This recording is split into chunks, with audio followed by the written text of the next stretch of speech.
Well, you wanted to do that. No. He wanted to do the special intro. Yeah, and I have no idea how to do that. I have no idea how to do that. So I want a nice, sexy intro. Okay. Cotton usually isn't nice to guests, so this is going to be new for him. He's like the Davey. He's like Davey from Burning Goods. I hate Davey. Davey's a fucking dick. He really is. I fucking hate Davey. Him and David got into a huge argument because he was just being a dick to David, and he would not let David explain anything. And we were inviting them to come on Law of Liberty, and David straight up was like, "I'm not letting Davey come on." And Derek and Kyle were like, "That's fine." Fat ass. Yeah. Okay, I don't want to include any of that. Include it. Yeah. No. We talked about it on Law of Liberty. Well, I don't know. We need to. We got the. I don't. Everyone knows that Davey's a jerk to the guests. We can talk about that in 3 weeks when the blank and blank show comes out after the blank and blank show. You know what I mean? Yeah. You don't know Stratton, but we got plans. I'm excited for blank and blank show. We're started. Yeah, I just finished recording 45 minutes before this. Yeah. Yeah. So it should be fun. This is the Dissecting Liberty show. I'm getting a text message from Porter. Stratton. All right. So today it's the Dissecting Liberty show. We got Stratton as a guest. Hey, Stratton, what's up? I'm feeling great and very happy to be here. Thank y'all for having me. Hell yeah. That was really disappointing, Cotton. That sucked. Oh, for me? Yeah. Dude, you can't. He wanted a good intro. You're like, here's Stratton. I'm easily the biggest guest you've had. Right. Don't. Yeah. We had to negotiate to get you on. Yeah, it was hard, I know, but I mean, y'all are about to have to negotiate to keep me on. I swear. I couldn't think. We'll have our third blank and blank show. Right. Yeah. So how have y'all fellas been? Good, man. Been good. Hell yeah, I've been pretty good too. Does anyone ever answer that question with bad? Does anyone ever ask, "Hey, how y'all been?" I fucking suck. No, they haven't. We should tell everybody that this is a little over a week ago. We were together in Lake Jackson at the Ron Paul Symposium. Mm-hmm. And then this episode's going to come out a week from today. So it's 2 weeks, after the Ron Paul Symposium when this comes out. So that me, Liberty Zero, and Stratton were hanging out, doing drugs. Banging hookers. Yeah. Banging hookers. Shooting up people that we didn't like. We took a 6-mile walk on the beach. And y'all holding hands for sure. Actually, one of those is true. Oh, one of those is true. So just you can guess which one it is. That's how long it was. Part. It was 6 miles. At least for Cotton. It was long. At least my legs still worked at the end of it. I mean, that was so rough. Liberty. What's up? I thought we were gonna have to carry you. Dude, I thought so too. I'm not gonna lie. That the arch of my foot started hurting, and then it was once my my heel, my Achilles Achilles tendon, when that started to really hurt. I was like, I don't know if I'm actually gonna make it back. See, for me, it hurt while I was walking on the sand, but then when we got in the concrete, I decided I'm not gonna put on my shoes until I get to the car. soon as I put my feet on the concrete, dude, I felt like a superhero. Like, I felt like my feet could do anything. I was, like, fucking running and not feeling a thing. And my feet have felt great since, so I guess I'm just built different. Sorry. Yeah, Built dude, different. my feet have felt fantastic ever since. Like, just incredible. Like, every time I walk, it's orgasmic. You know what I mean? Oh, yeah. It's just I totally get you. You get weird looks. Every time I just take a right. step, I come. That's right. That's right. Your face is all contorted all the time. Did y'all ever see that video of the guy that like had like an involuntary ejaculation disease? Oh, and no. Oh. that sounds bad. I mean, it's serious, but Yeah. you know, like he's talking like, you know, what do you do when you're like ejaculating at your father's funeral? You know, like, oh no, damn. And like they would like a camera crew would follow him at the grocery store and stuff, and he like picks up a kumquat and just you know, a kumquat. Imagine him like he sees a dog. He's like, "Oh, can I pet your dog?" And as he's petting it, just fucking nuts. No. Oh my god. All right. Okay. Executive decision. We're gonna talk about the Ron Paul. Hold up. Oh, one more question. Was this guy at the Ron Paul event? No, although I felt a certain way when Ron Paul walked up on stage. I gotta tell you that. That was awesome. Know what I mean? Got a chub, right? Yeah. Hell yeah. Okay, just I do to finish this one up. Like, did he had adult diapers, right? He's not just like rocking Dude, they it. didn't have a pants cam. What are you talking about? I thought that was the main reason you watched it, Cotton. No, It's like- no, it was Off in the corner, they just have a little camera. It's like the pants cam, and it just catches his dude. facial reaction and what's going on inside the They pants. stuck a GoPro in his zipper. Oh, No, this was like a H3 thing back in the day. I don't remember what it was. just so the listeners know, we're on Zoom and we have the videos on, so it's like far more funny than it would ever be. Yeah, just with audio. That's why we're cutting right. up so much. So let's before. All right.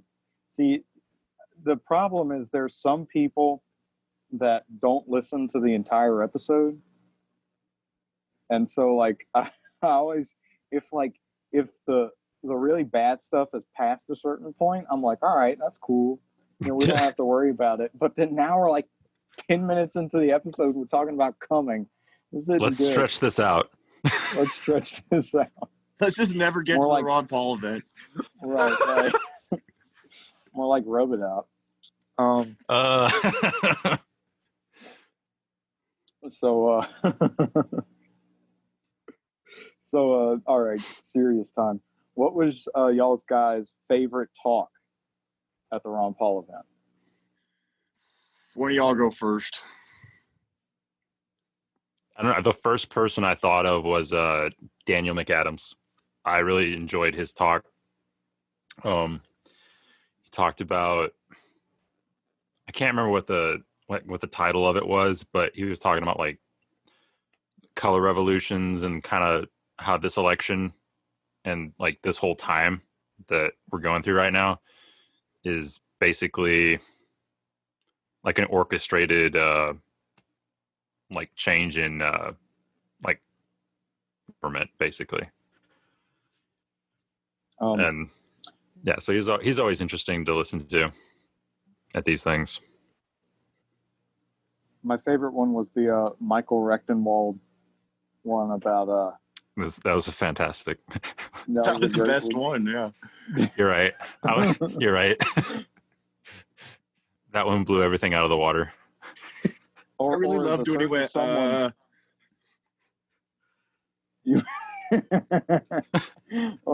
Or as a certain someone called him Michael Rectumwald. Yeah. Do you remember that? Yes, that would have been. Was that my wife? Yeah. Yeah. Well, I guess we're never getting him on the show. I was about to say, I y'all guess just so. lost him as a guest. So what about you, Stratton? I mean, really not to sound stereotypical, but damn, the Ron Paul talk when he got up there by himself damn near had me in tears. It gave me fucking so much optimism about what's going to happen in the future. And I mean, he talks just pretty generally. It didn't sound too much different than any other talk he gives at these kind of events, but just getting to hear that in person, it really kind of shook me up in a good, positive way.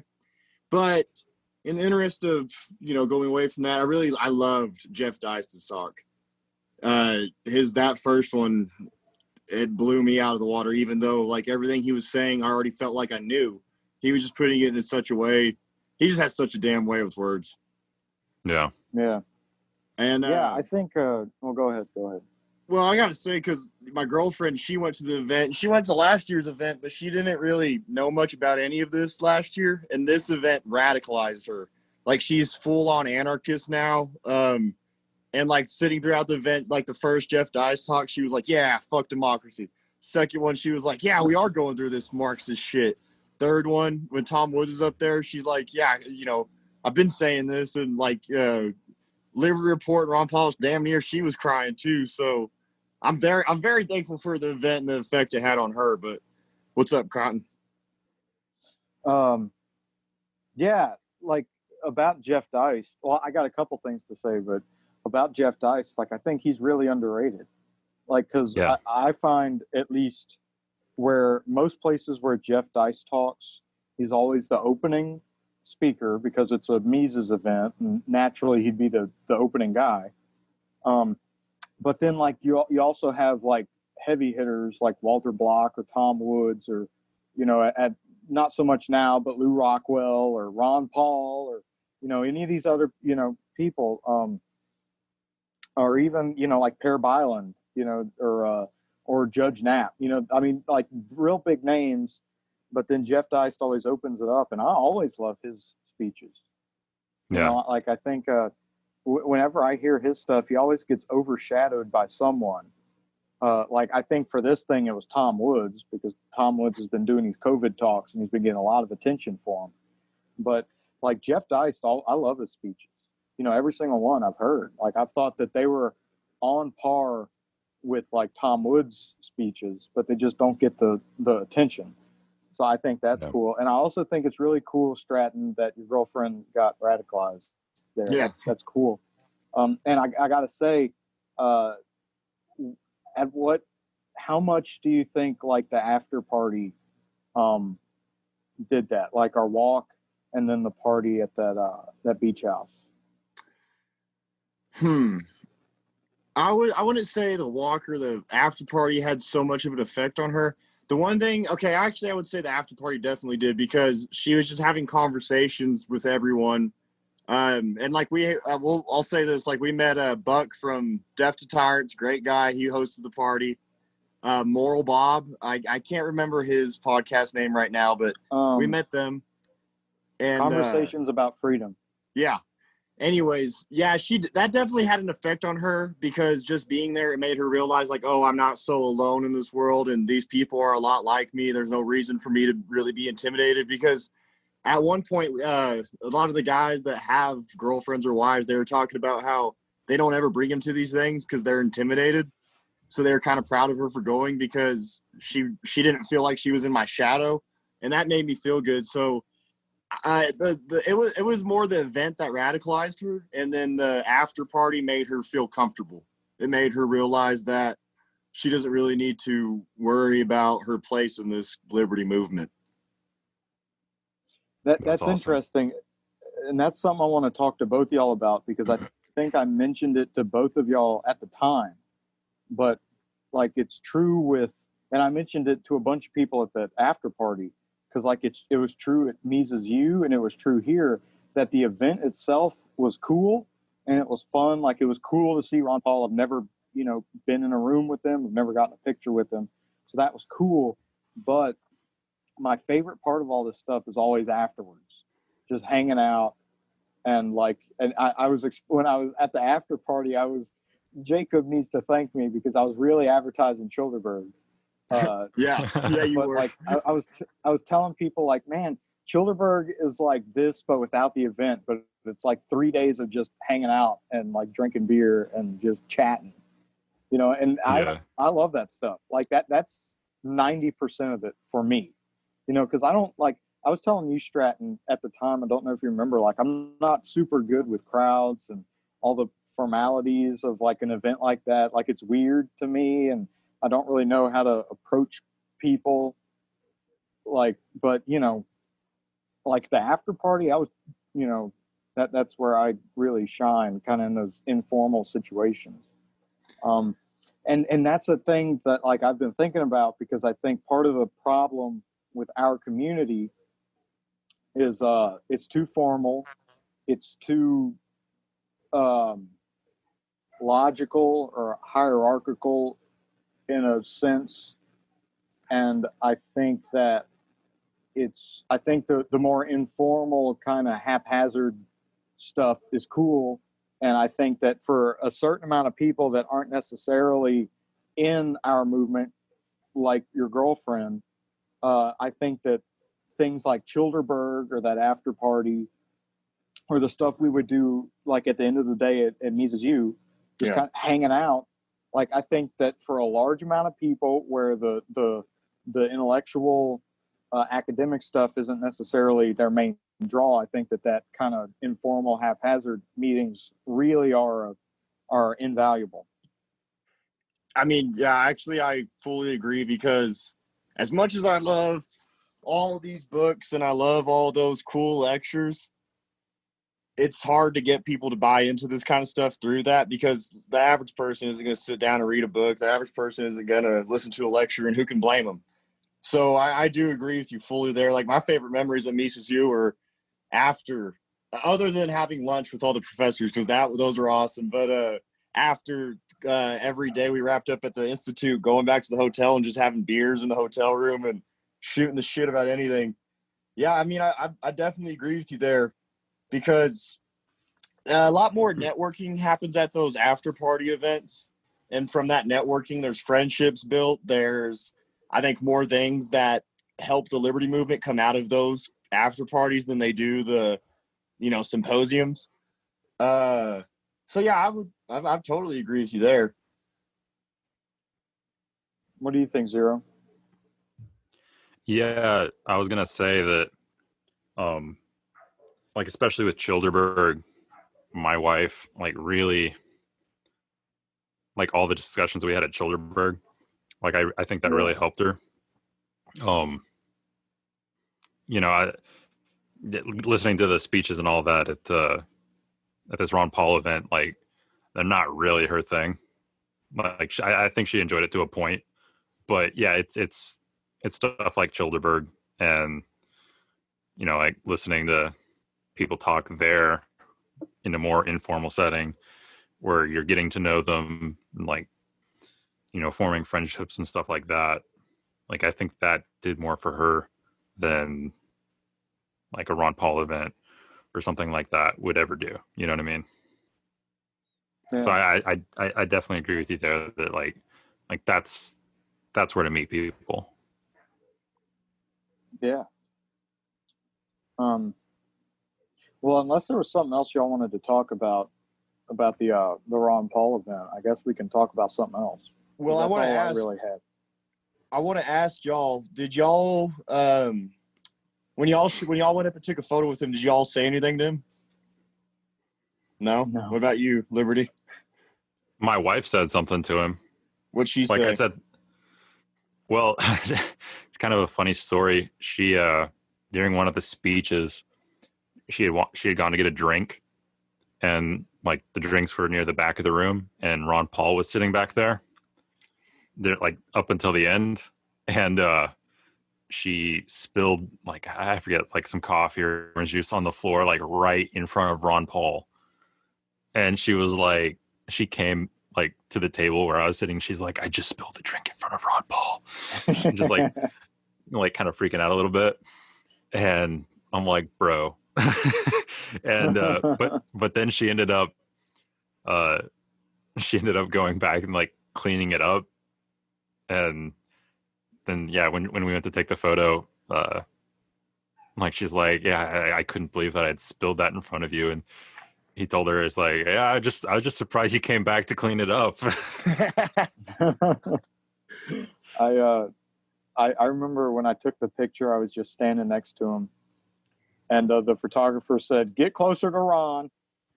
And I scooched over a bit, and then I bumped him a little hard. Oh dang! And he kind of swayed a bit, and he went like, "Oh, okay." And then we took the picture, and they're like, "Next." Cotton nearly And killed like, Ron Paul. I almost knocked him over. Well, that kind of reminds me, before I say what I said to him last year at the symposium, right, there's Lou Rockwell and Ron Paul were sitting right behind me through the first two speeches, and my girlfriend told me at like the beginning of the first two speeches, and like as soon as she told me that, like my face went red and I froze up because I'm like, what the fuck, my two heroes are sitting right behind me. So I just act like I'm stretching, and I turn around and look, and sure enough, they're sitting together, and I was like, fuck. But like, it's just a trippy feeling. But I just went up and because I'd kind of been plotting this out. I wanted to really just tell him something from the heart. So I just shook his hand and said, "Thank you for helping turn me around, and I can't wait for my children to learn from you." And he just said, "Well, thank you." And I was like, "Hell yeah!" And we just took the good old shaking hands photo. And yeah, I'm actually looking at that right now because when I saw that tweet, like it kind of struck me, and I was wondering if you wanted to talk about that a little bit. You said I'm that down. It helped. Yeah, he helped turn your life around. You want to go into that? Yeah. So, I mean, throughout high school, I just kind of, I was a shithead. I did everything, high school boys do. I, experimented with drugs. I, not any hard drugs, just psychedelics mostly. And I had a bit of a drinking problem for a while. And I got a job with the Republican Party my senior year, just trying to build my resume and find a better way to college. But as I was going and doing that job, I was realizing my values don't line up with this party. And so I remember one day on the job, someone told me, we had a conversation about our beliefs, and he said, "Well, you're like a Ron Paul Republican," and I didn't know what the hell that meant. So one day I was honestly like super depressed, and I was definitely drinking. I was definitely smoking some weed, getting in my feels, and I used to always find stuff to kind of entertain me, like read something or watch something and kind of take my mind off of things. So I was like, okay, well, let's check out that Ron Paul guy. Looked him up, and the first thing I watched was his interview he did on, I forget the guy's name, but it's back in the 80s when he was running for president, and he's, saying, like, we need to legalize all drugs, and everyone in the stands is making fun of him. Well, my whole life, growing up, my family's always kind of said, we shouldn't tolerate druggies or drugs, but we, if it's legal, we should just legalize it because that'll be better. So I've always grown up with that belief. So I was hearing this politician say it, and I'm like, whoa, this is cool. And then eventually he gets onto some anti-cop stuff, and I was like, whoa. Because at the time I liked cops, and I was like, I don't know about that. Right. But then he said something about, he says it exactly. I'll say it. He goes, and there was a man sitting in his living room with his automatic selector, and he was trying to choose a channel on TV, and they shot him right there in his living room in America. And that radicalized me. Just hearing that, I'm like, yeah, fuck that. I was like, the cops are not supposed to be killing American citizens. And so I kept looking into him, and progressively over time, he made me clean up my act, kind of. I started to take myself more seriously. I started reading more books instead of going out and finding trouble. I started to realize, like, my life does have a meaning. I shouldn't just be so nihilistic in the sense of, how people think of nihilism. And I shouldn't just be so pessimistic and negative about everything that's going on. And it was his books, it was his words, it was his stuff that pushed me into things like, like I said, taking my life seriously, treating others better than I had been before. finding the value in all things that life gives me. And I honestly, recently, I've been reading some more of his religious type stuff, along with Lou Rockwell's religious type stuff, and it's been pushing me in a kind of Christian direction. So, I mean, I could go on about this for hours, but yeah, I mean, in a way, Ron Paul kind of saved my life, because if it wasn't for him, I don't know if I'd be where I am today. If I hadn't found Ron Paul, I'd probably be either working in the oil field or hooked on drugs. So I owe that man a lot of gratitude, and to express that to him meant a lot to me. That's awesome, dude. Yeah. Yeah. Yeah. I'm like, that's a great story. Like, I'm Yeah. really happy for you. Thank you, man. It means a lot. Thank you. Oh, Yeah. and one more thing I want to say about the event before we go on is I got to meet his brother Wayne Paul, and I won't say too much on this because I don't know what the family wants about anyone else out there except Ron and Rand, but his brother's just as brilliant as Ron. We sat there for about 5 minutes, me and my girlfriend, and we talked to Wayne about, where he lives, what it was like growing up with Ron as a brother. And I'd seen Wayne Paul in a Alex Jones documentary, and I told him about that, and he just started rattling off about the Federal Reserve for a good 2 minutes, and he's just as brilliant as his brother. So I'm very thankful for getting to meet Wayne Paul as well. And I just want to say thank you to the Mises Institute for putting on such a great event during this, all this coronavirus hoax hysteria. Yeah, that's something we could talk about. Well, I got. We can talk about that, but I have one question about Wayne Paul. Did you ask him about Bohemian Grove? I didn't. I should have. He would have probably rattled off about that. I just asked him general questions. It was just great getting to talk to him. Yeah.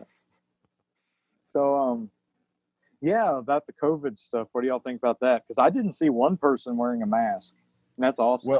Well, I noticed the staff was wearing. The staff took all their mask off by the end of the event. Exactly. Though. Oh, did they? Yeah.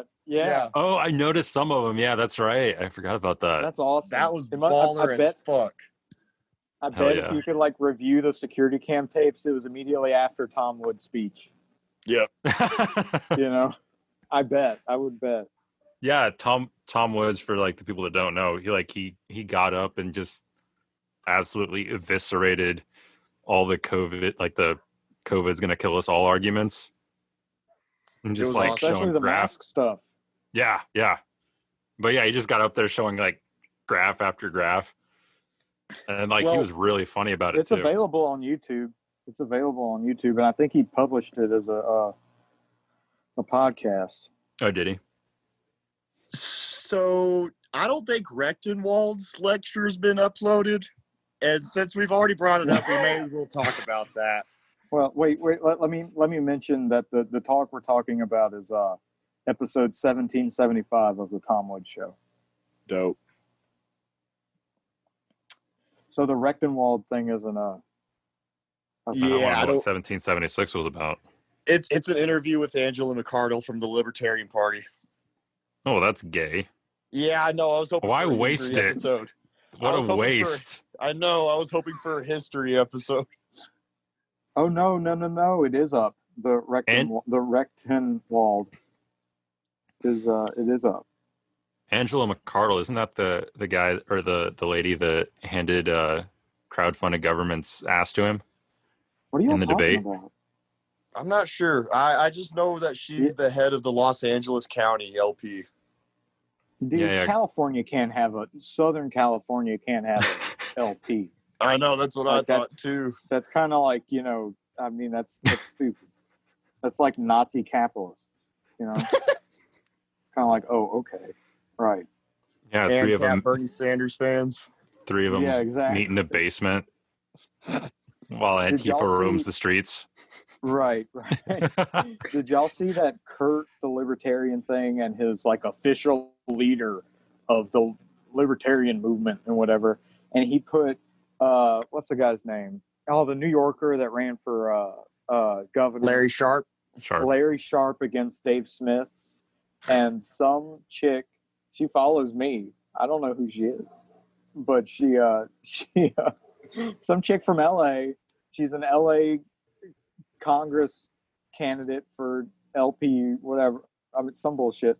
And she was like, Larry Sharp has done so much for the movement and blah, blah, blah. And I don't know why Dave thinks he's so special.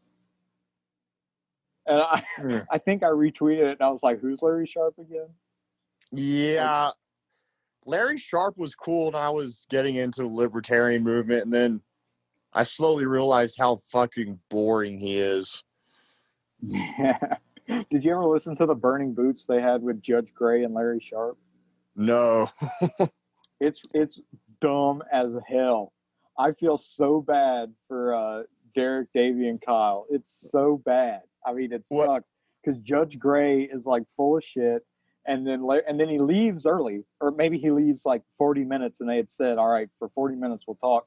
And then Larry Sharp's like, yeah, I'll hang longer. And Larry Sharp is just in full defense mode because it was so much bullshit. Like, I mean, it's hard to listen to. I listened to all of it, but it was hard to listen to. I'll have to listen to that one. That's one of the few like shows of theirs that I have not listened to, or one of the few episodes. Just like, I don't know. Yeah. I've lately, like maybe the past half year, I don't listen to shows or episodes with politicians. Like, I don't care what they have to say. Who can blame you? I listened to Larry Sharp one time on Joe Rogan and I was impressed because, you know, like I said, I was just barely getting into this liberty thing, and I was a big Joe Rogan fan, so I was finding all the interviews he did with people from the LP. Just slowly over time, though, fucking Larry Sharp got annoying. He got so annoying and just milquetoast. Dude, he's like a radical Cato libertarian. Yeah. Like, he's a little bit better. He's a little bit better than like the average Cato dude, but he's still a Cato dude, so he sucks, you know? Yeah. But I remember when I've told this story a couple of times on the podcast, and I think I told it to either one or both of y'all again in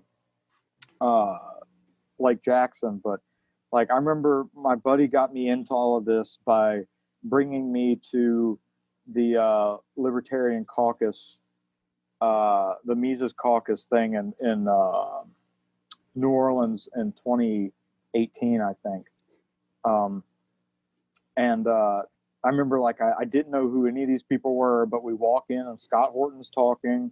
We listened to, I guess Jeff Deist was there. He must, or maybe not, but I think he probably was. Bob Murphy and Dave Smith Bob Murphy, Tom Woods, and Dave Smith was supposed to be there, but he couldn't. That's when his wife was pregnant. So, and then at the end, when we were walking out, Larry Sharp was speaking. And I was kind of like listening, and I'm like, oh, this dude's pretty cool. But everybody I was there with wanted to leave. And I'm like, all right, it was Larry Sharp. And I remember like hearing him on, like after that, hearing him on Joe Rogan, and he was on Tom Woods. And he was kind of, you know, all over the place a bit. And I'm like, man, I wish I'd stuck around and talked to him a bit, because at the time I wasn't nearly as radical as I am now. And like he was really approachable to me when people like Tom Woods or Scott Horton were like cool. And it was Tom Woods that got me into all this eventually, just like because when I got back I just like chain listened to Tom Woods episodes. But you know, at the time it was Larry Sharp was really approachable because he was kind of moderate, you know, and he was a politician, so he was kind of using milquetoast language, so it was a bit more easy to digest. What were we talking about? I don't remember. Well, we can trash on the Rechtenwald lecture now. No, yeah, that's not. Let's not. Like at the time, let me propose something.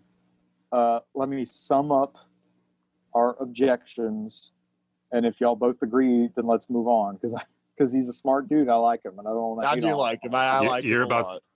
You're about to give the Larry Sharp version of events. Right. Exactly. Exactly. So, let's say that his talk. What was it called? I can The get Google it really something? quick. The Google election? Yeah, the Google election, I think. Yeah. Oh no, I have it up on my computer. What am I doing? The Google election, yeah.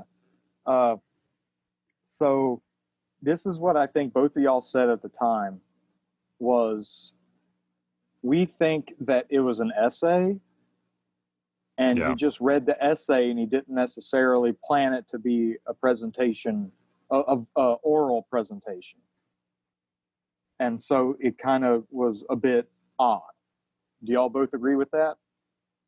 I would agree with that, but I would add on that he has terrible anxiety. Well, I've listened to him talk in the past and it wasn't that bad. And I've listened to him on Tom Woods and it wasn't that bad.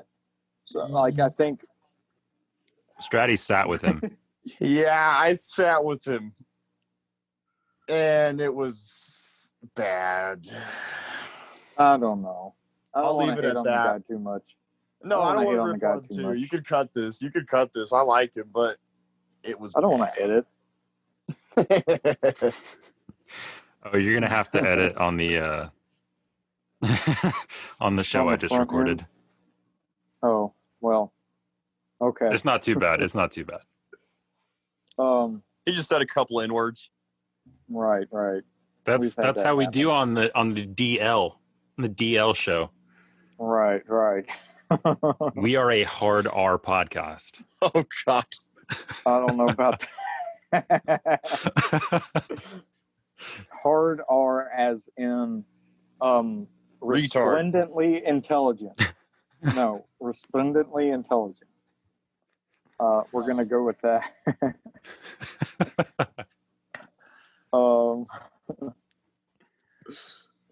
So what else? I don't have any notes to talk about. I don't have an outline.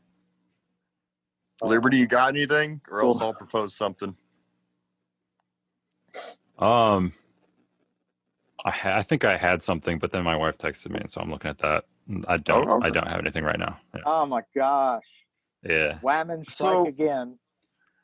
So, on a scale of 1 to 10, how much do you all want this election business to go to the Supreme Court just so Biden has to answer to Clarence Thomas?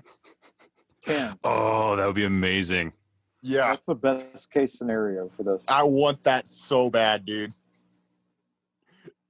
Dude, they're gonna have to change it so we can have cameras in there, dude. Yep. I want that. I want to just record that. Yeah. Wait, can't you go in and like aren't you allowed to be in the Supreme Court courtroom?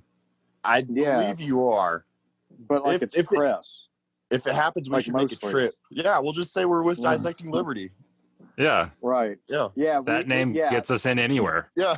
Yeah, and CNN, Fox News, MSNBC doesn't have more pull than us in Washington, D.C. at all. Of course not. Fuck them. We're gonna have to go now and start waiting if we want to do that. I want to just catch the look on Biden's face when Clarence Thomas is talking to him the way Biden talked to him 20 years ago. almost 30 years ago. Almost 30 years Corn ago. pop strikes again. Yeah. He pushes out like a cart with like a TV on it and it just like starts playing the stuff that Biden said to him. Right. I really want him to get the deciding vote, dude. Man. And Amy Coney Barrett's going to fuck it up too, like in a good way. Probably. Oh, really? I hope so. That's our chica now. I mean, I don't like any of them, but she's the chica? Yeah, she's the chica. See, but like, here's something to worry about. You know, Joe Biden is for those y'all on the video, y'all see me doing air quotes. Yeah. Joe Biden is Catholic. And Amy Coney Barrett is Catholic as well. So a lot of people are saying she might go for Biden if that happens. Oh yeah, totally. So Catholic strike again. Am I right, fellas? I have a hard time believing that Amy Coney Barrett will go for Biden. I do not believe that for a second. Dude, I want to see. she's I want to see Clarence. I want to see Clarence Thomas's opinion when it's all over, and his like his whole opinion. You know how they usually have like a whole essay about it. Yeah. He's like, "F this dude." Yeah, fuck this. No. He's like, Dick Joe. nah, dude, it's going to be Corn Pop Part 2 Electric Boogaloo. That's all it's going to say. Oh yeah. I would love it if he's just. It'd be even funnier if Clarence just rips into him. And he's like, "You think you got power over me, Whitey? Take that. I'm the Corn Pop Dude. now, cracker." Dude, what if it's just like a CD-ROM of him ripping a fart into a microphone? And he just Shit on him. he just tapes it to like with his letterhead at the top. But no, like I'm worried that Amy Coney Barrett's gonna have like some like have y'all ever seen I'm about to get nerdy up in here. Have y'all ever seen the Elizabeth movie about Queen Elizabeth? I'm No. big fan. Oh, I love it. I can say all the lines. Right. It's a really good movie, but here's the thing. So Queen Elizabeth was one of the first openly Protestant monarchs in England. So in the movie, the Vatican sends a assassin priest to try to sow dissent in her population. And so what I'm saying is I'm worried that the Vatican's going to send one of them to Amy Coney Barrett and like wake her up at 4 a.m. and be like, "This is what the Vatican asks of you to, get Joe Biden to be the president." So The and like, Pope what's is she gonna displeased. Yeah, Right. the Pope's been on some fuck shit. yeah, have y'all heard the most recent thing about him? Oh my He was liking God. porn. He was liking butt pics on Instagram, dude. Wait, Did you hear what? about that, Zero? No. He got I will caught show liking you butt this. pics. Yeah. Oh no. That's Dexter bad. confirmed it. I'm 70% sure. It's real. It's real. I'm not even going to check. It's real. Dexter tweeted like, "So I guess it's real. Holy cow." I don't want to throw Dexter's good name. No, under the bus. but we can throw the Pope under the bus any day. Yeah, certainly. Literally, please. Yeah. Good night. That's bad. That's real bad. And this is coming after after he's all like, fucking capitalism sucks, and like we're all like, what? Fuck you, Pope. I'll fight the Pope, bro. Yeah, Dexter says, so that story about the Pope, more likely a staff member, and the e-girl is true then. I was certain it ended up being a viral prank or something. Huh. I would love it if like the Pope's just sitting on the toilet scrolling through Instagram. He's like, that's a nice like, ass. Dude, she's hot as fuck. Yeah. And it was a woman in a schoolgirl outfit too, so that doesn't necessarily help the Catholic image. Oh no. Can we get those hats? Like, can we just buy those hats? Because like I'd rock a Pope hat in public. Dude, oh my gosh. It's an inside joke with me, my dad, and the guy y'all met at Lake Jackson. It's an inside joke that like he's the leader of his own religion, and like he has a hat that he wears, and that's like where his religious power sits, in his hat. Y'all have to, next time y'all see him, maybe at Childeberg, y'all have to bring that up. I will. But here's what I want to do. Looking up Pope hats. Well, here's what I want to do. I want to get a Pope hat, but like I want to put like a Dallas Cowboys symbol on it, so I can rock my favorite team while still letting everyone know I'm superior. Y'all see that? Oh, dude, I'm buying that. Dude, that's only $25. Dude, say something because I'm looking at the small screen here. Though there's a Pope hat you can get for $19.99, and then there's What's a that full sword Pope looking? outfit. That's a scepter. A Divine scepter. All right. staff. Divine Nice. staff. So and then you can what get I'm a full hearing outfit for $29.99.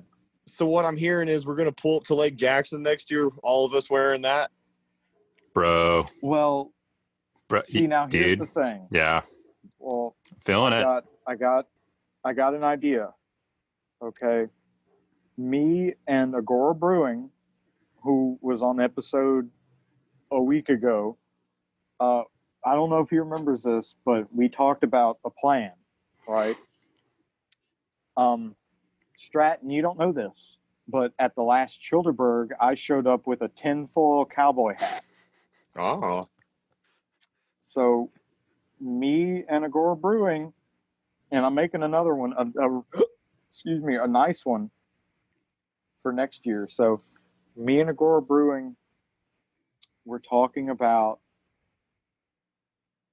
tinfoil cowboy hats with tinfoil suits. Now, y'all are more than welcome to wear Pope outfits, but if we're going to do costumes, I think that a tinfoil suit, especially considering both of these events are in Texas, tinfoil suits with tinfoil cowboy hats is a much better option. Well, I'm wondering. Go ahead. Argue against me. Go ahead. I'm not going to argue against you. You made someone at the event pop into my head. I'm wondering if we all want to show up with the suits, right? Or you and Agora Brewing show up with the suits. Stratty and I show up with the Pope outfit, and then we'll see. Yes, basically, we fight on stage at the Mises event. No, dude, someone brings a kiddie pool and like a bunch of baby oil, and we fight. I'm texting So right now. I'm texting So right now.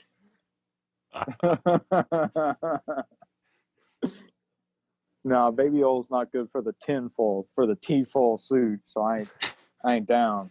We'll literally shred you. Yeah. Did you guys notice the dude at the event with the name tag on his forehead?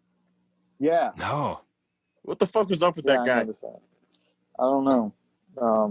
He was strange. I overheard him talking to someone, and he seemed cool, like just talking. But I don't know. He's probably just like popped that some might acid. be. Well, that might be like Ron Paul's like son-in-law or something. So he might be just like comfortable as hell. There, like, you know. Fuck around. I can do what I want. Yeah. Now that'd be even funnier if Jeff Dice kicked out Ron Paul's family. Get the fuck out. Man, that'd be funny. Man, I was gonna say something, but now I forgot. Oh, I feel like a dick. Y'all need to say something. I'm trying to think of what I was gonna say, and I don't want to leave dead air. Donkey nuts. Cool. Hey,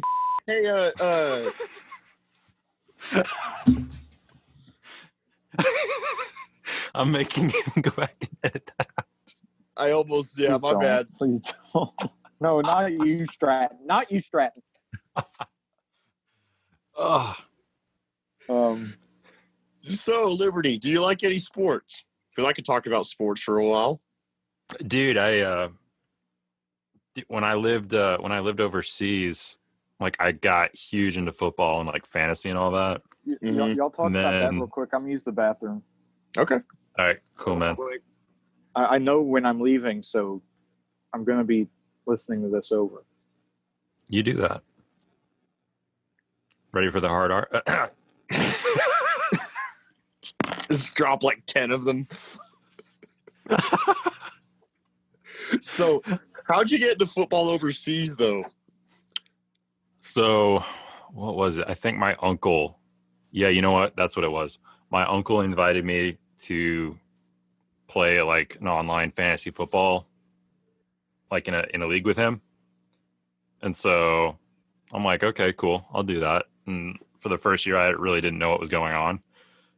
And, like I barely watched any games, stuff like that. And the next year I decided, okay, I'm actually like, I want to win.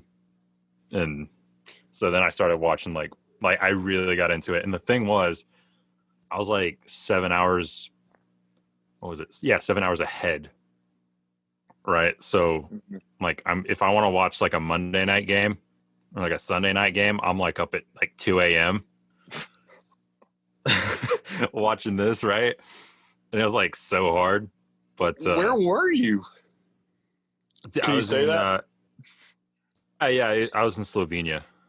Oh, hell yeah. Oh, Yeah. there's a lot of good basketball there. Yeah. There's it's a thing. So you got a favorite team in football? It was I guess it's still the Rams. Although back when I was watching they were St. Louis. Now they're in LA. I don't know how I feel about that. Yeah, I was about to say that's funny. I was talking about that with someone the other night. I grew up a Cowboys fan, but I always liked the St. Louis Rams because of Marshall Faulk and Kurt Warner. Yeah. And so like my dad, he grew up with the Los Angeles Rams when they had Jim Everett. He played against Jim Everett in high school, and Eric Dickerson. Oh wow. So he liked the Los Angeles Rams, and I liked the St. Louis Rams. We're both Cowboys fans, but we got into a huge argument whenever they were moving back to Los Angeles because he was like, "You don't understand." He's like, they're a Los Angeles team. That's where they belong. And I'm like, "No, Dad." I was like, "Fuck that." I grew up with them in St. Louis, and they deserve to stay in St. Louis. That's where the greatest show on turf happened. They won their only Super Bowl in St. Louis. It does not make sense for them to go back to L.A., especially with the Chargers in L.A. now. Fuck that. I know, right? Damn, Yeah. Big time Rams fan. Cotton joins. Cotton's back, right. and so I just want to finish up my point. I'm just saying 13% of the population, 50% of Okay, all right. Okay, Mr. Ben Shapiro. Have y'all seen that video of him doing that? No. No, He was I on a haven't seen panel. anything Ben Shapiro. Not a big He was fan on a of panel. them, not a big fan. It's okay, I can say that because I'm one of them. By that, he means white people. Yeah, exactly. Just to be clear. Yeah, he was on a panel, and he was like, here's the thing, 13% of the population. It's funny as hell. Oh, dude. So, Cotton, you weren't there because you took your own truck at Mises Hugh, but one day when me and Porter had to take the bus because you were taking photos, modeling for all the bitches at Mises. That's right. That's right. Yes. On the bus ride back, the dude was blaring Ben Shapiro like fucking loud on the bus, and oh my god, it was just like cringy. It was weird. It was so polarizing after a whole day of what they talk about at Mises. The first thing we hear is some neocon being like, "Here's the thing. We have to go blow up Iran because Iran is terrorists and they want to destroy the Jewish faith." And yeah. Well, here's the thing about him. I found out that we share a last name. So I talked to him a bit. What's that last name? Shush. But I talked to him because his brother worked at the hotel, and he was like, we didn't know anybody with our last name. So that's Shapiro, he asked me to. Yeah, it's Shapiro. How about Shapiro? Okay, cool. It's Goldstein. Shapiro. So he asked me to talk to his brother who was driving the bus, and I went to talk to him. And I genuinely think that he thought that y'all would look at him better by him playing the Ben Shapiro. Because he said he liked Judge Knapp a lot. So he thought this was a Fox News kind of just blanket conservative thing. So I think he thought that I'm serious. Well, that's funny knowing that because he did not get that reaction, dude. We were all making fun of the fucking mate. We were all making fun of Ben Shapiro and talking shit and being like, "What's this? He's playing." Oh, I feel bad now. Yeah. Though I gotta say though, the staff at Mises they weren't with Mises, that the hotel staff, fucking, they were some cool people. I liked those guys. They made sure we had a great breakfast every morning. Oh yeah. Yeah, that was better than the hotel breakfast I ate in Lake Jackson. It was dumb, dude. They made you walk up like the arrows and all that crap, you know, the COVID arrows. And like they had one woman taking care of all of it, and she had to get all the food for you, and it was dumb. Yeah. Did they make you wear a mask? Yeah. Oh my God. I did not put a mask on once in Lake Jackson. Yeah, I only put it on when I was checking out. I didn't wear it because I was like, "What are you going to do? Kick me out?" Sure, Yeah. you know. But you know, like they were. I went into another hotel while I was there, and they didn't care. But the hotel I was staying at did. They asked me to put it on, so I did it. And they already had my money, so like, yeah, I'm gonna do it. You know. Yeah. I mean, that makes sense. I'm not cussing you for wearing a mask. I was just saying, like, I'm happy I Right. didn't have to wear one. What else y'all got? So anything that y'all are excited for coming up in the Liberty world or just in general? Yeah, I'm excited for when you Shoulder start hosting the show, because that's what you've been doing this episode. I know. I said to Colin, like, I should have done the intro. Oh. I should have done the intro, actually. No, Stratton said that he's the new co-host when I wouldn't let you in that a minute ago, that one time. No, I So- asked if I was. I asked if I was Watch the new out. co-host, and And you I- said yes. It wouldn't be the And first time considering, yeah, that Cotton's gotten a new co-host. yes, and considering, right, exactly, yes. I'll I find am more down about to that take next either week. of y'all's spots. You know what you should do? You should start a spinoff called what could you call it?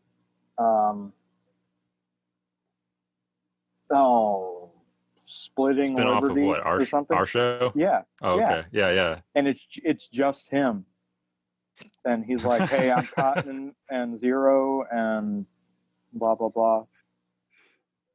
I'd listen I'll to act that. like I'm y'all. I'll just have like a schizophrenic conversation with myself. Sure. Hey everyone, not? It'd be- welcome to this week's episode of Splitting Liberty with Stratty Davis. With me today is my co-host, Liberty Zero. Hi. And here's my other co-host, Cotton. Hello. And today we're going to talk about... I love your Cotton voice. It was a lot higher than Hello. your Zero voice. Hi, my name's Right. Cotton. All right. That's my Cotton impression. Yeah. I have So a really your high question, voice. before we interrupted, or I interrupted rather, you were asking Right. what we were most excited about. Yeah. With what? Either just Liberty or like in the future of Liberty, because that's something I've been thinking about since the symposium. So I want to know, like, are y'all more optimistic or pessimistic about where this is going with, our new God Emperor Biden? You want to go first, Cotton, or?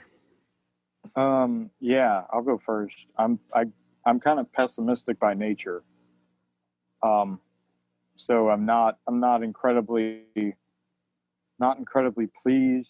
I don't know how much better it would be if Trump had won, although I think it would be better if Trump had won outright versus if he wins in the courts. But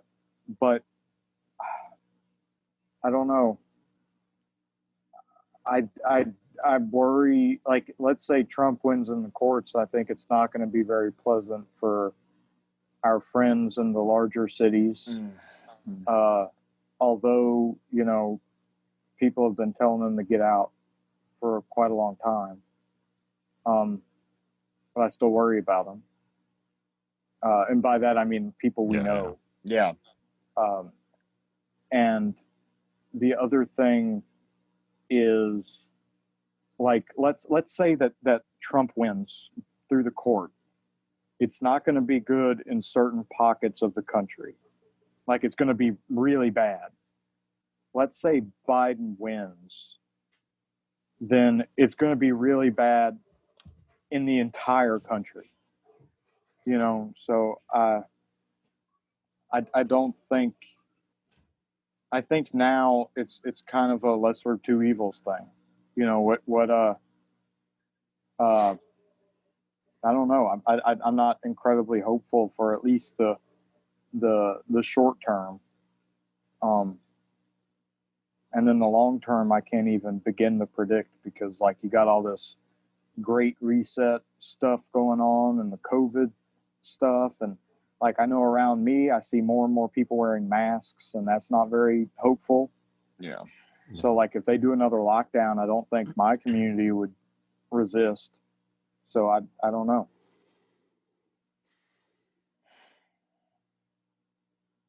Well, I was optimistic, and then Cotton just brought me down. See, I wanted to go first. I wanted to go first so that you could then tell us why you're optimistic. Well, actually, no, it does work out. In terms of like what I think the whole country's going to go through, I'm pessimistic. Like I think a lot of the same stuff that Cotton just talked about, but for me, like the kind of way that the way that I've been dealing with that is that I've been kind of working towards and preparing for that eventuality. So like right now there's a garden in my backyard, and so I'm looking forward to getting the produce from that. Just getting closer to or at least starting to like being able to like feed myself. And then I'm hoping, like, I've never hunted before, but before the deer season ends, like I'm gonna be out there and I'm gonna try to harvest a deer and put some of that meat in my fridge or freezer. And so essentially I'm optimistic for myself personally because of like the steps that I'm taking to make myself more free and make myself less dependent on the system and the the food, like the supply chain, food supply chain, stuff like that. But go ahead. No, go for it. I probably need to. My wife just got back with groceries, so I need to help her unload that stuff. Okay, well, I'll talk to Cotton here. You do that. Well, my answer is kind of like both y'all's answers put together, pretty much with a little bit more added in. I have a fear that this coronavirus hysteria, this great reset stuff is going to keep going on. I think because I do believe that Biden is going to be forcibly installed as president. And I think with that happening, the bankers and bureaucrats are going to keep working to crash the economy, and that's going to force us into either a war economy, which I see that being very likely because Biden now has a foreign policy advisor team of like 40 people that are lobbyists with the incentive to go to war. And Biden's remarks in the second debate when he said, I know them and they know me, and all his tweets now about getting the military back in the game, that makes me very pessimistic about our foreign policy. And I fear we're going to see more Americans and more innocent Middle Eastern people dying soon. So I'm very pessimistic on that front. However, I do believe that this election has woken up a lot of people on the conservative side into realizing like, whoa, what the fuck is happening? And I think we got some wheels turning in people's heads. Like at the Million MAGA March, there were people saying, like screw Fox News or whatever. I forgot, or Fox News sucks. And I like that because they're starting to see through all the bullshit that even the conservative media and the conservative establishment's pushing. So with that being said, I do feel like a lot of more secession movements will pop up because I'm even seeing blue checkmark liberals on Twitter talking about we need to separate and we need to get rid of, Texas and Florida. A lot of people were mad about the Cubans in Florida and saying Florida needs to be its own place, which if Ron DeSantis as president from Florida does not sound like a bad deal.